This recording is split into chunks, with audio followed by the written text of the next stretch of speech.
Ayan mga kasister, sa unahan may balinghoy kami na tinanim pero ilang piraso lang.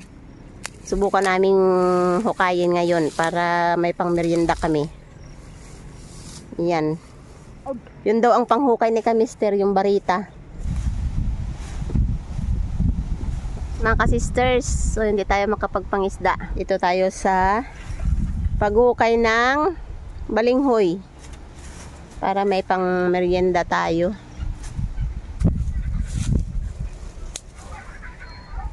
Ew.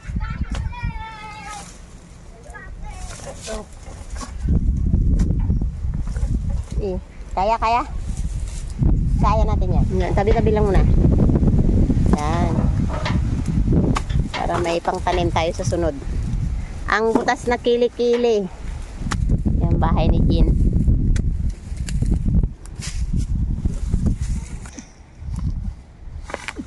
Ay, may laman gid yan. Marami gid. Oh, sinabi pa eh. Mayroong laman talaga. Yes, kadami hay. Sabi mo konti lang laman, yung para kadami.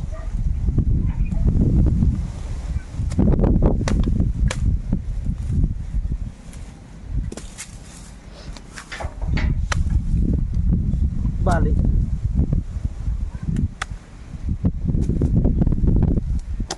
Kahit maliliit, pwede pa yan hanggat may laman. Sayang pa yan eh.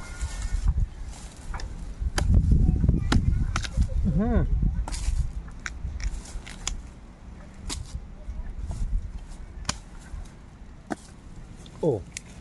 Sa isang puno mga kasisters, ito yung nakuha natin.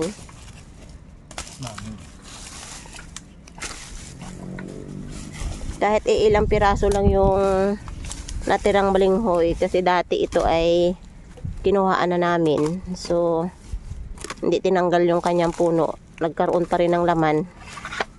Naglagan pa? Oo, buset ito nga to.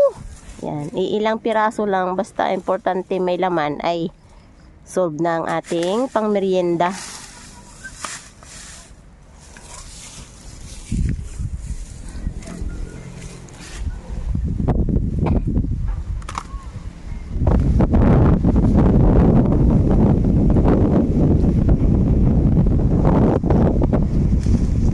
Kulang na lang ay ulan para sabihing bagyo yung aming weather ngayon mga kasisters. Sobrang malakas ang hangin.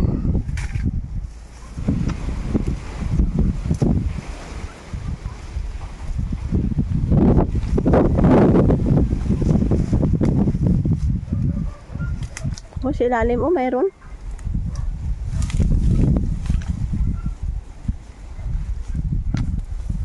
Hindi mata mo matay kasi nag-ugat na yung kanyang sarap. Puputulin pa rin yan. Pagdating ng tag-ulan, putol-putulin yung puno bago itatanim na naman isa-isa.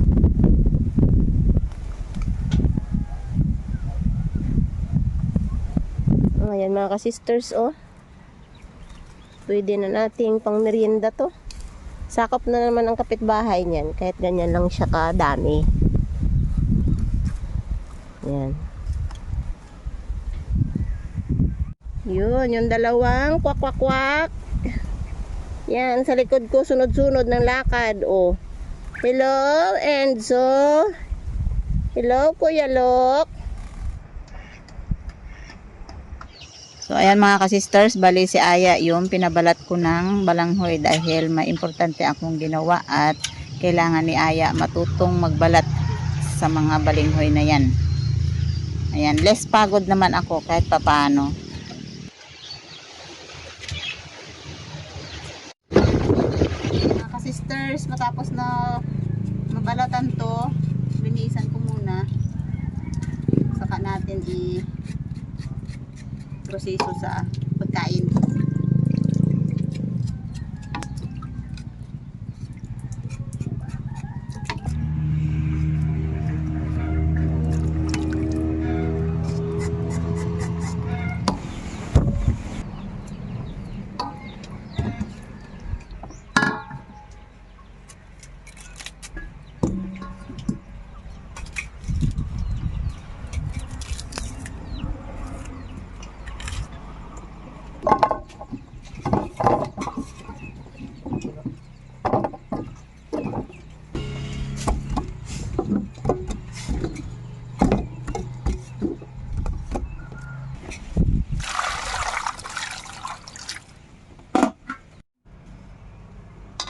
sobrang ano niya.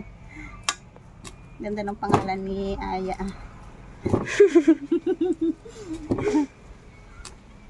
Kaya na talaga, pag nagbigay ng pangalan, para namang nakakahimatay.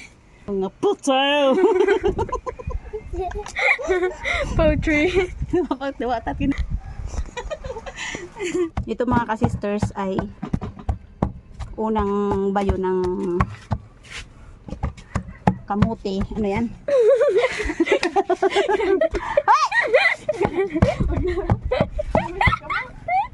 Panglinis lang natin dyan sa ano natin. Mainit pa. Ipanglinis lang natin dyan sa ating bayuhan. Bago natin lagyan ng panibago. At least malinis na. Sige. Maliit ang ating bayuhan. Kasi ito yung malinis. So, magtiis tayo sa bayuhan na maliit. Ang importante malinis.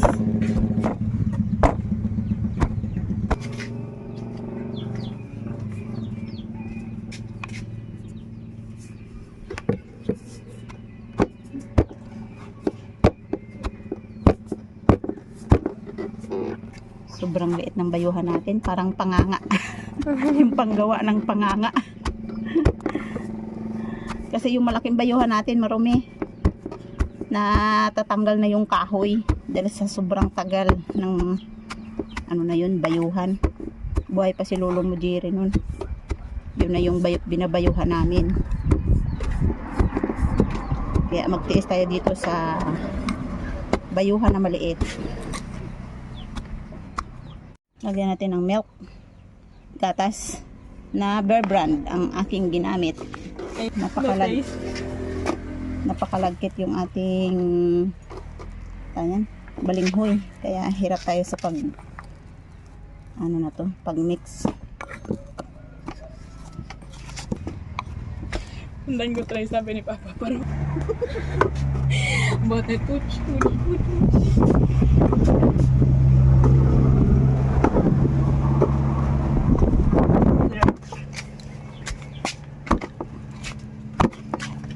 Tagal, pahirap na yung pagbabayo. So ayan, nakatapos tayo ng isang salang.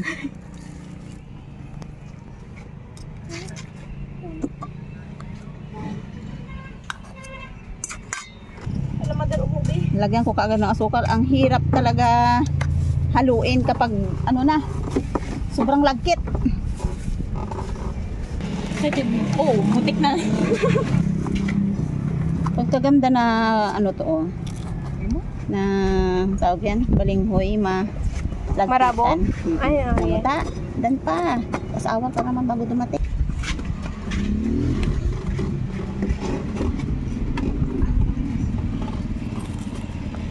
Okay.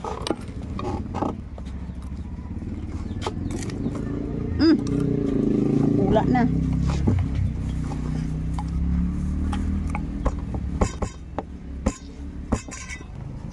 Doon mo kayo. Abo.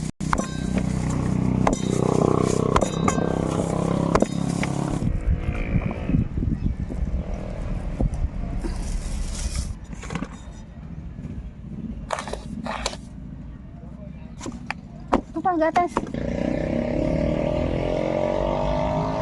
Ito ay pangatlo na.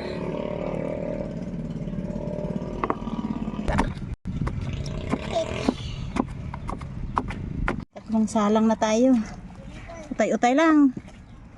Kahit pa kunti-kunti ang Ano yan, Tay? May nagalamon. Ano yan?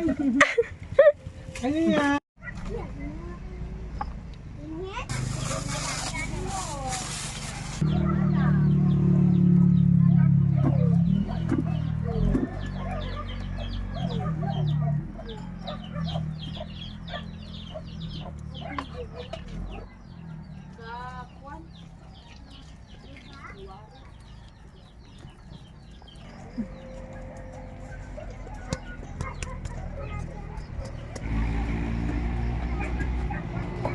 yung madikit talaga masyado.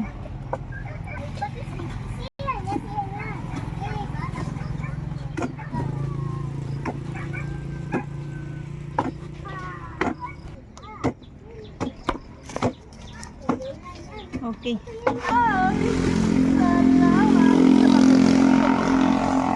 Sa'yo lang yan. Salamat mga ka-sister!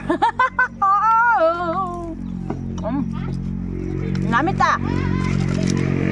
Manamit! Thank you po. Pipit-pit din ang isa. Pagkalagkit masyado pit. Yung nga masarap eh. Oo nga. Salamat, tita. Welcome. Yun. Sarap siya mga ka-sister. Manamnam siya. Malinam na.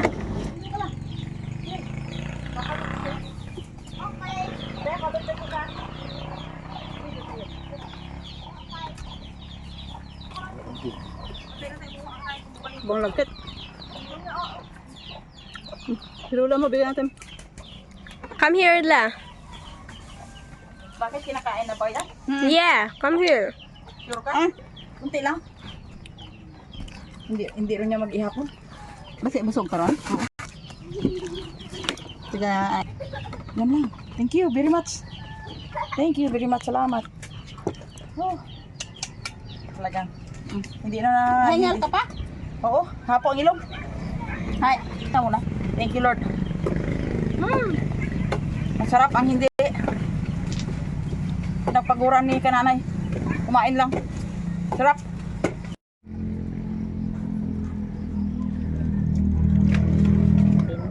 Daming gatas ko na. Okay. Harap.